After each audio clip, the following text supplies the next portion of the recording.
ಅವ್ರನ್ನ ಕಲಿಸಿ ಅವ್ರಿಗೆ ಬಿಸ್ನೆಸ್ ಮ್ಯಾನ್ಗಳಾಗಿ ತಯಾರಿಸಬೇಕು ಅನ್ನೋ ರೀತಿಯಲ್ಲಿ ನಾವೆಲ್ಲರೂ ಯೋಚನೆ ಮಾಡಬೇಕಾಗಿದೆ. ಆಮೇಲೆ ಇನ್ನು ಚಳುವಳಿ ಮತ್ತೆ ಸಾಹಿತ್ಯ 50 ವರ್ಷದ ಈ ವಿಚಾರವಾಗಿ ಎರಡೆರಡು ಮಾತು ಹೇಳಬೇಕು ಅಂತ ಹೇಳಿದ್ರೆ, ನಾನು ಕಳೆದ 4-5 ವರ್ಷದಿಂದ ಅಷ್ಟೇ ಈ ಚಳುವಳಿ ಮತ್ತೆ ಸಾಹಿತಿಗಳು ಹೋರಾಟಗಾರ ಸಂಪರ್ಕದಲ್ಲಿರೋದು. ಅಲ್ಲಿವರೆಗೂ ನನ್ನ ಜೀವನ ಕಟ್ಕೊಳ್ಳೋದೇ ನನಗೊಂದು ರೀತಿ ಹೋರಾಟವಾಗಿತ್ತು. ಅದಾದ ನಂತರ ನನಗೆ ಒಂದು ಹೊಸ, ನಿನ್ನೆ ಲಕ್ಷ್ಮೀಪತಿ ಸರ್ ಮಾತಾಡ್ಬೇಕಾದ್ರೆ ಹೇಳಿದ್ರು, ದಸಂಸ ಕಳೆದ 30 ವರ್ಷದಲ್ಲಿ ಒಂದು ಹೊಸ ಭಾಷೆಯನ್ನು ಹೇಳ್ಕೊಟ್ಟಿದೆ, ಹೊಸ ನಾಗರಿಕತೆಯನ್ನು ಹೇಳ್ಕೊಟ್ಟಿದೆ ಅಂತ ಹೇಳಿ.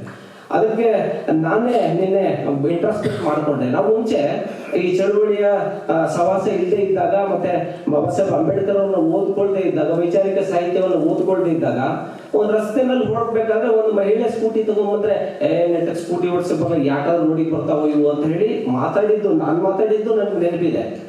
ಆದ್ರೆ ಇದೆಲ್ಲ ಈ ಚಳುವಳಿಯ ಸಹವಾಸ ಮತ್ತೆ ಒಂದಷ್ಟು ಓದಿನ ಅನುಭವ ಇದೆಯಲ್ಲ, ಈಗ ಯಾರಾದ್ರೂ ಹೋದಾಗ ಹಂಗೆ ಮಾತಾಡ್ಲಿಕ್ಕೆ ಆಗೋದಿಲ್ಲ. ಅದು ಈ ಚಳುವಳಿ ಹೇಳ್ಕೊಟ್ಟಿದೆ.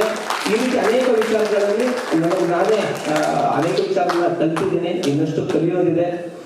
ಒಟ್ಟಿಗೆ ಕಲಿತಾ ಸಾಗೋಣ ಅಂತ ಹೇಳ್ತಾ ನನ್ನ ಮಾತಾಡ್ಲಿಕ್ಕೆ ಇಷ್ಟು ದೊಡ್ಡ ವೇದಿಕೆಯಲ್ಲಿ ಇಷ್ಟು ದೊಡ್ಡ ದೊಡ್ಡ ಸಾಹಿತಿಗಳು, ಹೋರಾಟಗಾರ ಎದುರಿಗೆ ಮಾತಾಡ್ಲಿಕ್ಕೆ ಅವಕಾಶ ಕೊಟ್ಟಂತ ಕನ್ನಡ ಸಾಹಿತ್ಯ ಸಂಸ್ಕೃತಿ ಮತ್ತೆ ಈ ವೇದಿಕೆ ಮೇಲಿರುವಂತಹ ಗಣ್ಯರು ಮತ್ತೆ ಆಯೋಜಕರು ಎಲ್ರಿಗೂ ವಂದಿಸಿ ನನ್ನ ಮಾತನ್ನು ಮುಗಿಸ್ತೀನಿ. ಜೈ ಹಿಂದ್.